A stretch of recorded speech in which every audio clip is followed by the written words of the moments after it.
ایک مسئلہ مشینی ذبیحے کا بار بار پوچھا جاتا ہے، آتا ہے۔ مشینی ذبیحہ ہمارے ہندوستان میں تو نہیں ہوتا ہے، لیکن یورپ کے ممالک میں مشین سے جانوروں کو ذبح کرنے کا طریقہ عام ہو چکا ہے۔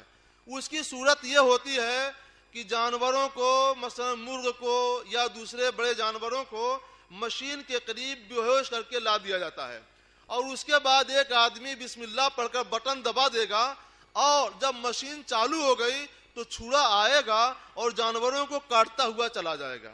دوسرے جانور لائے جائیں گے، مشین چلتی رہے گی، مشین کاٹتی چلی جائے گی۔ یہ عام طور پہ ہو رہا ہے۔ پھر اس کو پیکٹ میں بنا کر دنیا کے مختلف ممالک میں اس کو بھیجا جاتا ہے، یہاں تک کہ مکہ معظمہ مدینہ طیبہ میں بھی بھیجا جاتا ہے۔ لوگ جاتے ہیں، اس کو بھی کھاتے ہیں۔ اس کا بھی شرعی حکم ملاحظہ فرمائیے۔ دیکھیے ذبیحہ کب حلال ہوتا ہے؟ جب شریعت کے مطابق حلال کیا جائے۔ چاروں مذہب یعنی حنفی مذہب، شافعی مذہب، مالکی مذہب، حنبلی مذہب، چاروں مذہب میں یہ شرط ہے کہ آدمی اپنی طاقت سے ذبح کرے، ہوش و حواس کو درست رکھ کر اپنی طاقت سے ذبح کرے۔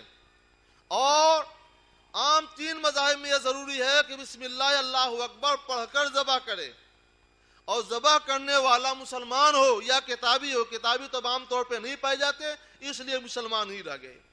تو ایک تو ذبح کرنے والا مسلمان ہو، دوسرے اپنے ہاتھ کی طاقت سے خود ذبح کرے، تیسرے بسم اللہ اللہ اکبر پڑھ کر ذبح کرے، چوتھے یہ کہ بسم اللہ پڑھنے سے اس کا مقصود ذبح پر بسم اللہ پڑھنا مقصد ہو، ہے نا؟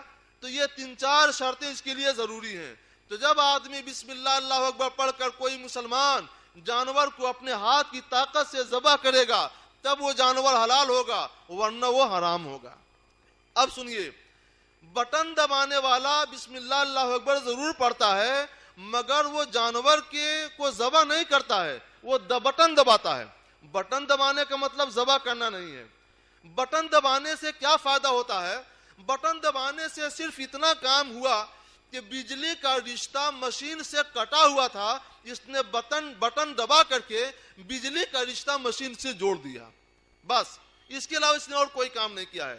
اس نے بجلی کا رشتہ مشین سے جوڑا، اور رشتہ جب جڑ گیا تو اب بجلی کی طاقت مشین کو چلا رہی ہے، بجلی اس میں دوڑ رہی ہے، اور بجلی کی طاقت مشین کو چلا رہی ہے۔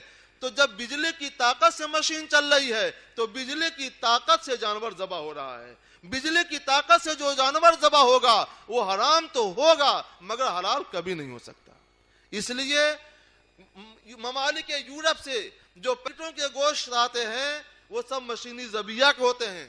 پھر عموماً غیر مسلموں کے ہوتے ہیں، یعنی عیسائی اور یہودیوں کے، وہ عام طور پہ اہل کتاب بھی نہیں ہیں، اس لیے مشین کے ذبح کیے ہوئے جانور اور یہ گوشت حرام ہے، مسلمان کے لیے اس کا کھانا جائز نہیں ہے۔ اگر آپ حج کے لیے جاتے ہیں تو آپ کو چاہیے کہ اپنے طور پر جانور خریدیں، اپنے ہاتھ سے ذبح کریں، تھوڑی سی محنت ہوگی، ہو سکتا ہے کہ تھوڑا سا پیسہ بھی آپ کا زیادہ لگ جائے، لیکن اس طور پہ آپ کریں گے تو آپ کا رزق حلال ہوگا، آپ کی روزی حلال ہوگی، آپ کا حج مقبول ہوگا، اور آپ کا سفر اچھا ہوگا۔ اگر آپ نے ایسا نہیں کیا تو ہو سکتا ہے کہ آپ کے حج پر اثر پڑے اور آپ کا حج مقبول نہ ہو سکے۔ چونکہ یہ موقع حج کے جانے کا ہے، اس لیے ہم نے یہ ایک دو ضروری مسئلے آپ کے سامنے بیان کر دیے۔